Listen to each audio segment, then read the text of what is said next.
Okay, എനിക്ക് അങ്ങനെ പാടാൻ വേണ്ട, വെറുതെ പാടിയാൽ മതി. എല്ലാവർക്കും ചലഞ്ച് കൊടുക്കുന്നില്ലേ, എനിക്കൊരു ചലഞ്ച് വരുമെന്ന് ചോദിച്ചിട്ട് എൻ്റെ അടുത്ത് വന്നതാണ് അല്ലേ? അപ്പൊ ഞാൻ ചലഞ്ച് ഒന്ന് അക്സെപ്റ്റ് ചെയ്യാവോ? ഫോളോവർ അല്ലേ? അപ്പൊ ഞാൻ ഒരു ചലഞ്ച് തരാം. ഒരാളെ വിളിച്ചിട്ട്, നമുക്ക് ഇഷ്ടമുള്ള ഒരാളെ വിളിച്ചിട്ട് പാട്ട് പാടണം. ഞാൻ പാടണം? പാട്ട് പാടി കൊടുക്കണം. അങ്ങനെ ആണെങ്കിൽ നമ്മുടെ എമിറേറ്റ്സ് അബായ വേൾഡിൽ നിന്ന് ഗിഫ്റ്റ് തരാം.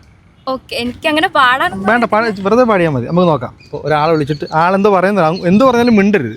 ഇങ്ങോട്ട് എന്ത് പറഞ്ഞാലും കേൾക്കണം. അങ്ങോട്ട് പാടിക്കൊണ്ടിരിക്കും. വിളിക്കും. ഞാൻ എൻ്റെ കസിനെ വിളിക്കാം. ഓക്കെ, കസിനെ വിളിച്ചിട്ട് ആ രണ്ടുപേര് പാട്ട്, രണ്ടുപേരില്ല, ഇഷ്ടമുള്ള പാട്ട് പഠിക്കും. വിളിച്ചോ, സ്പീക്കർ ഇടണേ. എടുക്കുന്നില്ലേ? ഹലോ.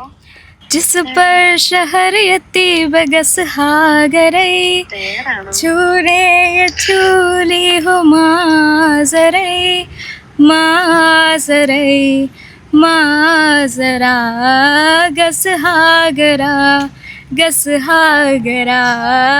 പാകേ ദിലസ് പോഷ് മെലോലിഷ് പുലൈ. ഇഷ്ടപ്പെട്ടോ? ഇഷ്ടപ്പെട്ടു. എനിക്കിവിടെ ഒരു ചലഞ്ച് കിട്ടിയതാ. അത് മനസ്സിലായി. അത് അബായ വേൾഡിൽ നിന്ന്. അബായ വേൾഡ് അറിയോ? അബായ വേൾഡ് അറിയോ? കരുനാഗപ്പള്ളി അബായ വേൾഡ് അറിയോ? എമിറേറ്റ്സ് അബായ വേൾഡ് ആ ഹോസ്പിറ്റൽ ജംഗ്ഷൻ അറിയാം. അപ്പോൾ നേരിട്ടാണ് ഇപ്പോൾ അടുത്തൊരു ചലഞ്ച് തരാം കേട്ടോ. അപ്പോൾ ഉത്തരം പറഞ്ഞോണ്ട് ഇപ്പൊ തന്നെ കസിന് കൊടുക്കുക ഗിഫ്റ്റ് കേട്ടോ. ഓക്കെ, എന്നാ താങ്ക് യു.